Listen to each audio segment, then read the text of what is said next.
Salomo yari umuntu yari umukire cyane yabonye izahabu nyinshi cyane iyo zahabu niyo bibye ubundi demokarasi ishingiye ku mahame atatu umunyapolitike we ikimuhangayikishije ni amatora yimirije ari imbere umuyobozi ukunda igihugu ikimuraje ishinga n'urubyiruko rw'ejo ko ruzabaho the next generation. Senga everyday, gusenga buri munsi, nusenga uzanesha, nunanigwa gusenga uzaneshwa. Senga kakwihebura kandi reka kurira yayindi yatura Lazaro bijyanyene reka kwihebura kandi reka kurira yayindi yahumwa na Ana bijyanyene nijya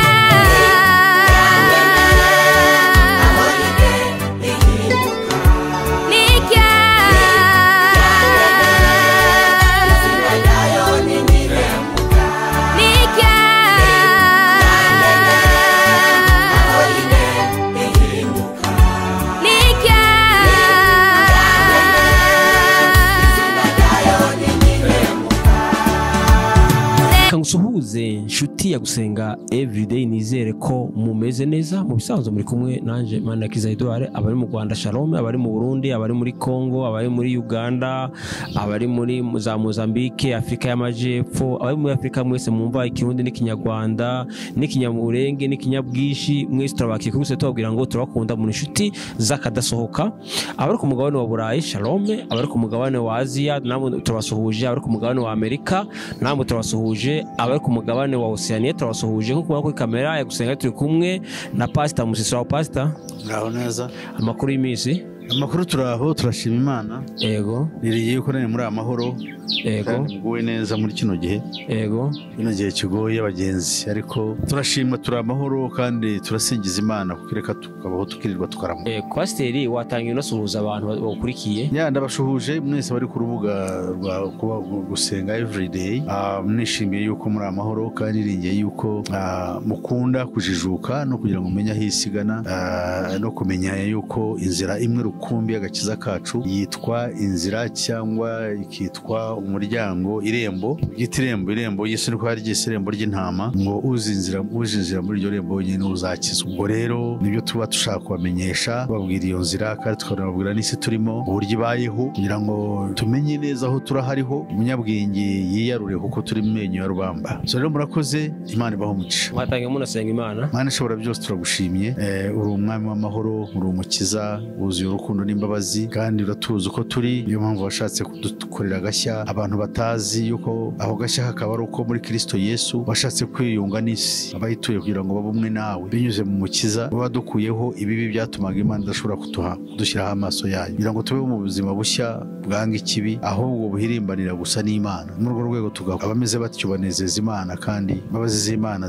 zikabahanga nk'uko rubana natwe ubutumwa umugisha bari n'abakurikira urubuga abaruriho kandi bakangurira kumenya ukuri mwami, bityo iryo shyaka bazagira bwo gushaka kumenya ukuri bizabatere kukwiringira kuko ukwiringira atazakurwa n'isoni. Shimwa ku mbabazi zawe rero mwami tubyambarije mu izina ryawe Yesu Kristo umwami wacu, amen. Amen. Pasiteri, umaze igihe utuganirizaho kuri gahunda ya wa mugore wanditse rero ibitabo 24 ubushize rero wasezeraniye abantu ko hari uzabahabwira iriya miryango 36. Niyo umunsi twagutumiye ngo ukomereze kwiriya miryango 36 iyoboye isi arishira muri gahunda iriya gahunda y'uriya mugore. Kaze Pasiteri. Murakoze, Imana ibaho umugisha. Uwo mugore uvuga Alice Ann Bailey tuzi yuko yari umugirwakazi akabazweho cyane ikintu gikomeye cyane yakoze nuko yanditse ibitabo 25 bikaba ari ibitabo yanditse hariho idayimoni ryitwa Juwari Cool ryamudikitaga ibyo yandika. Ni dayimoni yamudigitaga. Dayimoni yaramudikitaga, yagombye kujya mu gihugu cya Tibet ajya mu butayu bwa Shimbalala niho yahuriye n'iyo byuko. None se muri ubwo butayu bwaho watubwiye yuko ari umudagi. Umugore yari umunyamerika. Yego. Yari umunyamerikakazi ariko mbere yuko yuko ajyayo yego hari uwabanje kujyayo Yego. umugore witwaga Helena Petrovna Blavatsky yego wari umurusiyakazi yego sinzi impamvu Satani akorana n'abagore yego ni ibintu bikomeye cyane bishaka gukoraho iperereza yego ni nk'uko ureba ba Nyabingi akunda cyane gufata abagore burya biriya ni ibintu bifite na Eva niwe Satani yasanze kugira ngo muyobye so rero aho kantu nta kantu gakomeye nanjye ndacyabikoraho ubushakashatsi ariko Imana yigaragariye mu mugabo ari we Kristo kugira ngo acungure abari mu isi so rero ari abagore ari abagabo bakeneye Kristo ariko nubwo Satani aza wenda yanyuze muri Eva ariko n'abagabo bose na Adamu yarakurikiye hariho imbaraga ziza zigaturuka muri ubwo buryo uzabibona cyane ariko ubwo ngubwo ni ukuvuga ngo uwo nguwo Helena Petrovna Blavatsky we yagiyeyo azana ubumenyi bwiswe ubwenge bw'Imana babwita theosophy umurusiyakazi uyu munyamerikakazi wagiyeyo rero we yakuyeyo amahame yanditse agomba kugenderwaho n'isi yose ko abari mu isi bagomba muri ibyo bitabo nibyo Bibiliya ya Loni igomba kugira ngo ikore imirimo yayo igomba kuba ifite porogaramu yanditse ikurikizwa kugira ngo tuganishe ku kuza kwateguwe k'umukiza w'abari mu isi ari we Antikristo ahubwo rero hari ibitabo bindi bivuga kuri ibyo ngibyo abashishikariza abantu kurushaho gukunda gusoma ariko ibintu by'ubwenge abantu bava mu bintu bya TikTok bava mu tundi tuntu tubarangaza muri iyi minsi hari ibintu birangaza abantu ibintu mu mafilime abantu abakristo benshi barangaza mu mafilime n'udukino twinshi abantu bose basigaye bajya muri iyo industry ya entertainment gukina utuntu kuvuga utuntu dusetsa tw'udufilime tugufi abantu bakabyirirwamo abana ariko n'abakuru bashobora kubireba abakuru bakunda amafilime cyane abakuru bakunze amafilime kuruta ibindi n'imbaraga zikomeye z'umwanzi bigatuma rero abantu batamenya ukuri neza bikarangira bapfuye nabi batagize umwanya wo kumenya iby'ukuri bijyanye na reality yibera ku isi bakarangara cyane kuba mu isi ukayivamo ntacyo umenye ni bibi cyane noneho nubwo iby'Imana byo kubimenya sinabarenganya Imana ifite uko yatoranyije abantu bazajya mu bwami bwayo yabamenye kera yuko bazizera ariko n'abirata ubwenge bw'isi wenda bundi busanzwe hari ibintu bahishwa bagahabwa bike gusa byo bagomba kumenya bakagarukiraho ariko ntibamenye neza n'isi bariho ukwibaho kaba ari ikibazo gikomeye kandi iri mu kaga gakomeye cyane kuko ibyo byose tubona byitwa ngo ni ibyago biri mu isi ntabwo byizana ni abantu babitegura bakoreshejwe n'imyuka mibi ya Luciferi aha noneho watubwiye yuko umugore w'umurusiya we yagiye muri ubwo butayu wazana ubwenge bw'Imana ubwenge bw'Imana yo mu ijuru ni ubwenge bwitwa theosophy mu kigiriki bivuze ngo ni ubumenyi cyangwa ubwenge bw'Imana ariko n'ubwenge bwa Satani nabwo n'ubwenge bwa Satani iyo Bibiliya iravuga ngo ntimukajye mukangwa n'abandi bavuga ngo ubwiru bazi ubwiru nyamara batari ubwiru bw'Imana ibyo bita ubwiru rero ni ibyo ngibyo uwo mugore yagiyeyo azana ubwo bwenge noneho Alice noneho wagiye we azana gahunda porogaramu ikubiye mu bitabo 25 isi igomba kugendera ubwo ruvuze yuko yari umunyamerika none yavuye muri Amerika aje kugira ngo abantu bakurikire bumva aho hantu neza yavuye muri Amerika ajya mu gihugu cya Tibet muri Aziya aje muri Aziya imyuka itegeka isi iva muri Aziya ku misozi miremire ya Himalayas aho ngaho niho uwo mugore niho yavuye muri Amerika aja muri iyo misozi ya Himalaya amara y'imisi imyaka 3 yamaze imyaka 3 ari yari igihe atunzwe n'iki uko yari ariho sinkuzi ariko yamaze imyaka 3 ariko yamaze imyaka 3 imyaka 2 yamaze imyaka 2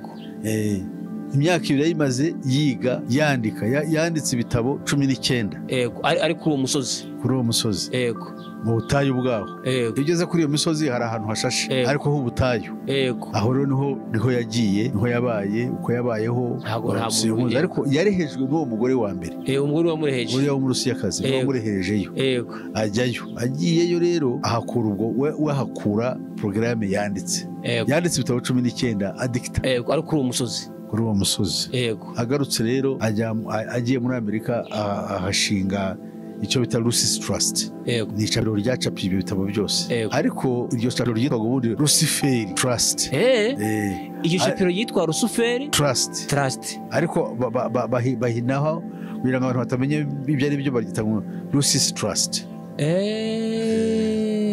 noneho yandika ibitabo 19 ariko arangije yandika n'ibindi bisobanura 6. yego ibyo 6 yanditse bisobanura byo iyo bishyizeho biba 25.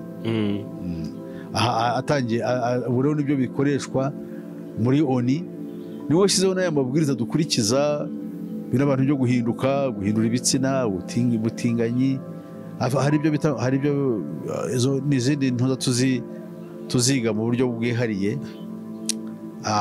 ingingo cyangwa izo twita mu cyongereza the 10-point charter of the new age. Ni ukuvuga ngo ni ingingo 10 zigamije kuyobora ab'igihe kizaza, ab'igihe gishya turimo. Mu giswahili ibyo bita kizazi kipya. Abantu abangaba ureba cyane cyane abavutse kuva mu mwaka w'1997 bo twita Gen Z. Uburyo rero abantu bitwara, uko bameze, kabiri abana generation Z. Yes, generation Z. N'abahanga bazi ubwenge, generation Z bazi ubwenge. Ntabwo ari abanyabwenge, ni abaroge. Bari mu bintu bikora nka biriya byo mwana wakore babandi bakoreshaga icupa bakina ibintu bya sex bamwe bagize. Biriya ni ibintu nibyo tugiye kubona, baragerageza kubihagarika ntibazashobora kubihagarika. Uriya ni umuco, ni abantu, ntabwo barerwa n'ababyeyi, ntabwo barerwa n'umuryango, ntabwo barerwa n'umuco. Ni abantu bisi Satani yifatiye arera wakuza akoresheje platforms za social media. Twihuse rero pasiteri, tugiye kuri ya miryango 36. Bo kamansobanure ko kugira ngo umuntu yamamare, akomere, abe umuyobozi, abe pasiteri ukomeye, abe umunyamafaranga, mutunzi, ntabwo byakunda utari membre wimwe cyangwa wumwe mu miryango ngiye kubasomera ahangaha 36. Ntabwo bishoboka.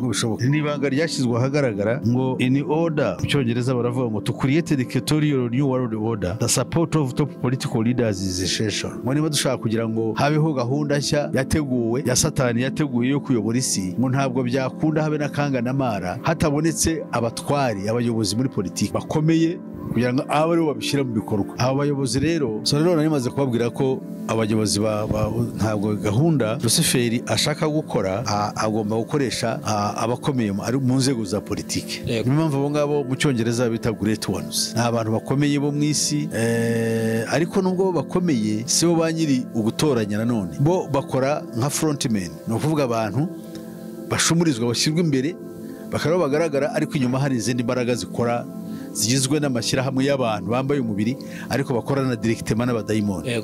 None ukuvuga ngo buri muntu wese ugerageza kugira ngo agere yinjire muri politike mpuzamahanga ntabwo ashobora kugera ku rwego rwo hejuru muri politike atabanje adafite gushyigikirwa n'umwe mu miryango 36 ikorera mu ibanga rikomeye kandi ry'ubwiru, ndetse n'abafurimaso bandi. Iyo miryango ikaba ari y'abafurimaso, ku buryo n'abandi bafurimaso bandi basanzwe badashobora, nta bumenyi bafite ku bw'iyi miryango. Iyo iri ku rwego ruhanitse ku buryo n'abafurimaso ubwabo babirimo badashobora kubimenya. Ese twabimenye dute? Twabimenyeshejwe n'umuhanga, umuntu w'ikirenga mu bafurimaso, wanditse igitabo mu ibanga afatanyije n'abandi bagenzi be 4, witwaga yari ku rwego rwa Venerable Master, akaba yaritwaga Giore Magaridi, akaba ari umutaliyano wari warashinze umuryango w'aba-Illuminati bo muri Butaliyani wo bita Grande Oriente d'Italia, kandi ukaba ari umuryango ukomeye cyane mu Butaliyani, kandi akaba ari n'amambure w'umwe mu miryango ikorera mu ibanga cyane yo bita Aloges, umuryango witwa Thomas Paine wari warashinzwe mu cya 1849, akaba ari nawo wa mbere washinzwe ku isi muri iyo miryango y'abafurimaso. Niwo muryango wa mbere muri iyo miryango ikorera mu ibanga witwa Thomas Paine. So rero uwo nguwo washinzwe mu cya 1849 nibwo bwa mbere iyo miryango yatagiye gushingwa, ariko hariho n'iyashinzwe ko tujya kubibona Ghana ejo bundi mu 1946 yari igishingwa. Mu gitabo cyo yise Masoni, mu Gitaliyani cyo yise Società a Responsabilità Illimitata, yavuze ko yanditse ibyo bitabo afashijwemo na bene se cyangwa abavandimwe, no kuvuga abafurimaso bagenzi be bo mu rwego rwo hejuru bane. Ko rero nibwo iyo miryango 96 yashyizwe ahagaragara, ariko nabwo mu ibanga, kandi amakuru avuga yuko uwo mugabo yaburiwe irengero. Kandi babyanditse bavuga ko imiryango yindi isanzwe y'abafurimaso irakora, ariko uruhare rwayo ni rutoya ukurikije iyo ngiye yatoranyijwe 96. Bamwe muri abo ngabo rero banditse bamufashije kwandika, amazina yabo ntazwi, ariko hakurikije uburyo banditswe, uburyo iyo miryango yanditswe, hari abo tugomba kumenya, twashoboye kumenyaho. Uwa mbere yitwa Jacques Attali. Uyu Jacques Attali ubundi yari umuntu n'ubaracyariho, ni umujyanama cyane mu Bufaransa, muri leta z'Ubufaransa zose niwe wazigiraga inama, abaperezida nka François Mitterrand na François Hollande ndetse na Sarkozy, niwe mujyanama wabo bafashije mu kuyobora kwabo, ko bagombaga kumwisunga kugira ngo bashobore gukora. Wa kabiri wamenyekanye ni witwaga Zbigniew Brzezinski. Uyu nguyu yapfuye tariki 29 z'ukwa gatanu mwaka w'2017. Yari umujyanama ukomeye ndetse agafasha n'abaperezida ba Amerika barimo Jimmy Carter uherutse gupfa, Barack Obama ndetse na George Bush. Bari ba Obama bose na George Bush bari muri zo system. Bazirimo of course n'abamambura, ariko we niwe mujyanama mukuru, bumva ntago bahanye za grade. Kuvuga n'abanyapolitike baza bakagenda, ariko abariho permanent akora ariwe mujyanama, ariwe utanga amabwiriza y'ibigomba gukurikizwa, ahagarariye inyungu z'iyi miryango. Noneho rero abandi babiri ntago bavuzwe amazina, ariko umwe akomoka mu bihugu by'Abarabu, undi agakomoka mu burasirazuba bwa kure, ubwo ni nko muri Korea cyangwa muri Japan. So rero akavuga ngo kurira mu nzego zo kugira ngo ugere ku rwego rwo gukomera no kuyobora isi uri umuperezida cyangwa ari we bose, ntabwo wabikora wabigeraho utabanje gufashwa n'iyi miryango ikomeye tugiye kureba, ikorera cyangwa yashyirwe cyangwa iri munsi y'ubutware bw'umuryango w'Abayahudi witwa the Rothschild family. Rothschild ni umuryango w'Abayahudi ukomoka, ufite ubwenegihugu bw'Ubudage, ari nawo washinze Illuminati, kandi ari nawo ukomokwamo abafurimaso. Abafurimaso bakaba barashinzwe kera cyane, bashinzwe cyangwa baturutse mu batabazi bari bagiye kurwanira kubohoza ubutaka butagatifu, uhereye mu kinyejana cya 10 ukagera mu kinyejana cya 11, barwana mu kinyejana cya 12 barwana kugira ngo babohoze ubutaka butagatifu bwari bwaramaze kwigarurwa n'Abayisilamu. Nkuko twabivuze rero, ntibashoboye ibyo kubikora, ahubwo bagiye mu urusengero rwa Salomo rwari rwarashengwe n'Abaroma, ntabwo bari barashoboye kurusenya ngo bagere mu bubiko bw'izahabu. Salomo yari umukire cyane, yabonye izahabu nyinshi cyane, iyo zahabu niyo bibye, bamaze kwisahura rero baraza, iyo nayo ni iyindi story, ni iyindi nkuru. Baraza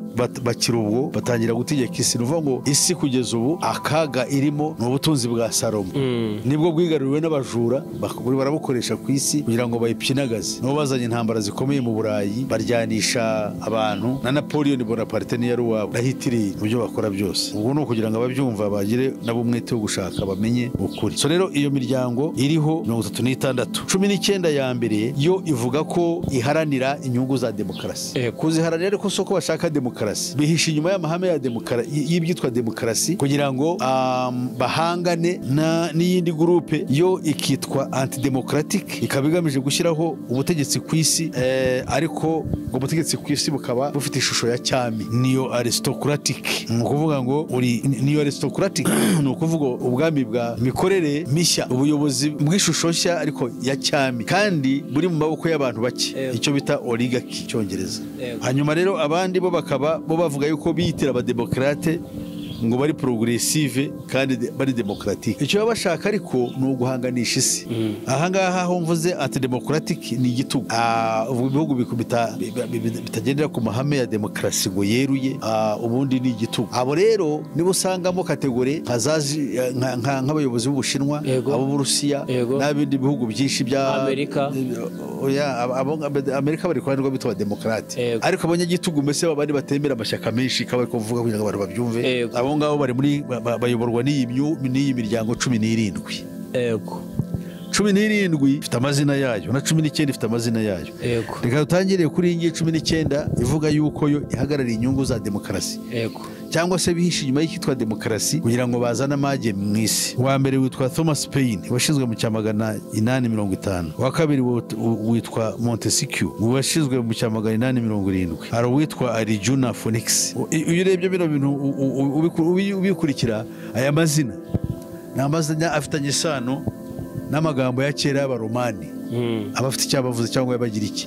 Hari uwitwa Carol of Carleton washinzwe mu cyamagana 964. Hari uwitwa Darth uwo ntuzwi igihe washingiwe. Hari uwitwa Ikiliziya Vatican uwo nguwo ntuzwi igihe washingiwe ariko uri muri Vatikani mu butware bw'ubupapa. Ferdinand Lassalle uwo ni uwundi. Uwitwa Benjamin Franklin, uyu Benjamin Franklin yari perezida wa Amerika ariko hari umuryango wo muri iyi ngiyi wamwitiriwe. Impamvu babikoze sinkizi. Hari uwitwa Christopher Columbus. Kandi Christopher Columbus nk'uko ubizi yari iki? Ni umuvumbuzi wavumbuye Amerika. Uwo rero yari umutaliyani. Hari umuryango rero wamwitiriwe. Hari uwitwa Fraternité Verte. Ni ubuvandimwe bwo kurigira ngo. Hari uwitwa Gedula. Hari uwitwa Glorioreja Ecumenist. Hari uwitwa Hiram Rhodes Revels. Hari uwitwa Johannes. Hari uwitwa Janus Ecumenist. Hari uwitwa Newton Keynes. Hari uwitwa Simon Bolivar. Hari uwitwa Ibn Arabi. Uyu ni uw'Abarabu. Ni uw'Abarabu nabyumvise. Ni uw'Abarabu. Hakaba n'uwitwa Ma'ath Ecumenist washinzwe ejo bundi mu 2004. Uwo ni mushi. Nimwe mushasha kuruta iyindi. Noneho ka turebe iyobozi igitugu. Iyi ni demokarasi no kuvuga ngo na Vatican iri muri demokarasi. Muri abandi bavuga demokarasi. Bavuga demokarasi gatolike ya Vatican. Yego. Ariko icyitonderwa ntabwo ari demokarasi nkuko tubitekereza. Buri demokarasi ishingiye ku mahame atatu. Ihame rya mbere ni representation. Aba ubuyobozi ubundi bagenda bavuga ngo ubuyobozi bwashyizweho n'abaturage bukorera abaturage mu nyungu z'abaturage. Iyo ni imvugo ya rusange ariko ugomba guhagarara kuri pillars. Kuvuga inkingi za mwikorezi 3. Iya mbere ni representation. Kuba muhagarariwe nabo mwitoreye. Cya kabiri freedom. Kwishyira ukizana. Kuvuga icyo ushaka, gukora icyo ushaka. Kurengerwa ubutegetsi kandi nubwo babushingiye kuri rubanda kuri nyamwinshi abenshi bakora bafite ubutegetsi ariko kandi n'imibereho n'ubwisanzure bwa nyamuki nabo bugomba kubahirizwa. Nicyo bita ibyo bikubiye muri freedom of expression, freedom of association, freedom gukora uburenganzira bwo gutangira gukora icyo gukora mu buzima bwawe kizi kiba kitabangamiye amategeko. Ibyo rero demokarasi. Cya kabiri ni ukuvuga itangazamakuru ushobora gushyira ahagaragara ibibazo by'abantu. Icya gatatu cya nyuma ni equality. Abantu bose badahezwa kandi bangana bafatwa kimwe ku isi cyangwa mu gihugu runaka. Ariko ibyo ngibyo ntabwo bibaho ku isi. Ntabwo ushobora kubisanga. Ariko barabivuga nyine bakabivuga. Rero ka turebe abangabo bo ndabemera kuko bo ngo igitugu bemera. Kuko bo bakora nyine uko isi imeze ni igitugu. Ariko ushobora gusanga bari muri ibyo bitugu ibihugu bayobora kandi ugasanga bifite bya bindi twavuga ngo byo bagayeho bifite. Ko nk'ubu ngubu iyo barebye ubutegetsi wenda budatorwa nk'uko babishaka bushingiye ku mashyaka menshi bo baheraho babugaragaza ko ubutegetsi atari demokarasi. Kabone naho za nkingi twavuze za mwikorezi 3 mwabo zifite ariko mudashyize amashyaka menshi n'umuyobozi akagira limite. Naho yaba ari mwiza naho yaba afite ibyo akora ariko agomba kuvaho agasimburwa n'ikigoryi ariko yavuye rero bakabasigiza ngo muri beza kuko mwagendeye kuri iyo program. Kandi iyo bakora ibyo bashobora kuvuga bati umuyobozi ntabwo bita kuvuga ngo afite karite runaka.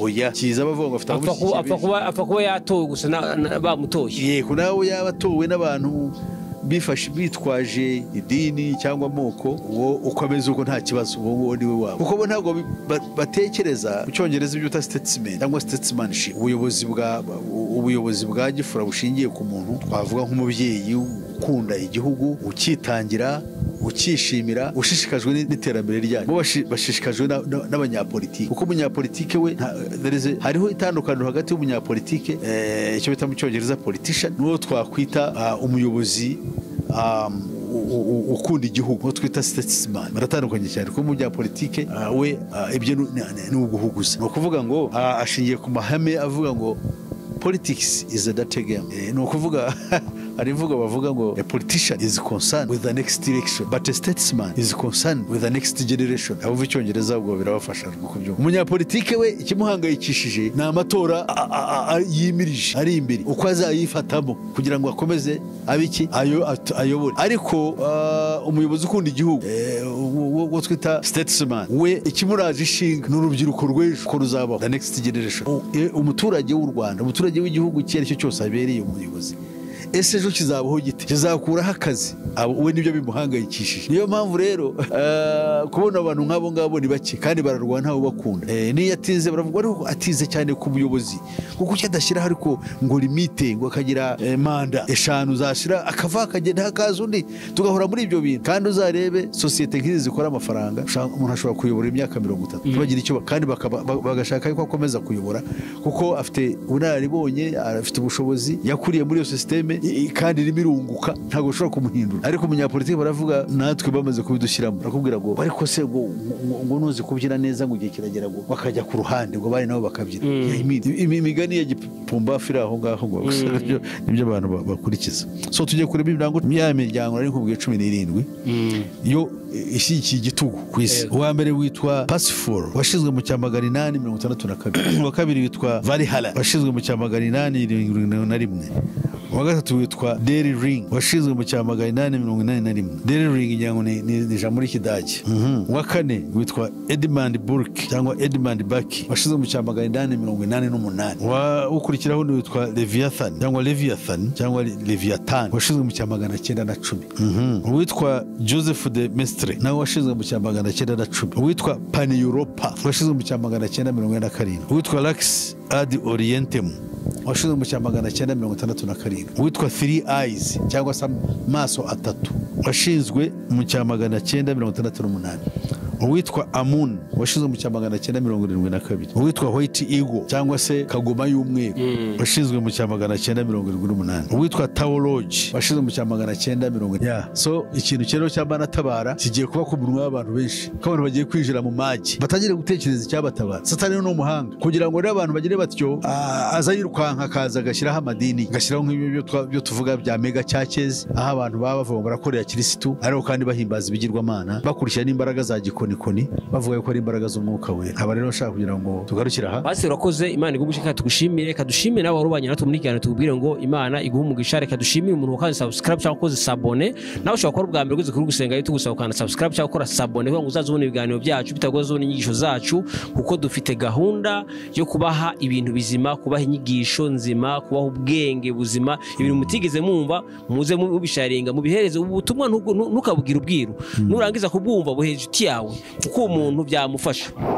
Reka tubabwire ngo ikiganiro naho ubutaha Shalom Pastor sinzi ko dusoza watanga adresse ari umuntu ashobora kukwifuza kukuvugisha. Urakoze cyane ku icyo cyitekerezo cyiza unyibukije. Ubundi yewe nkora mu ivugabutumwa. First of all, hari urubuga rwitwa Pastor Peter Musisi Official, hari inyigisho mashyira nyinshi cyane bashobora kuzikurikira. Icya kabiri tugira aho duteranira muri ku cyumweru kuva saa 7 kugera saa 10 ahantu mu Nyakabanda. Washaka kumenya ibirenze ibyo rero yampamagara kuri telefone nomero 0788506076. Imana rero ibahe umugisha kandi iyo nomero iba no kuri WhatsApp, washakira kuri WhatsApp. Imana kugirire neza. Murakoze cyane kandi naho ubutaha. Shalom. Amen. Gusenga everyday, gusenga buri munsi. Nusenga uzanesha, nunanigwa gusenga uzaneshwa. Senga.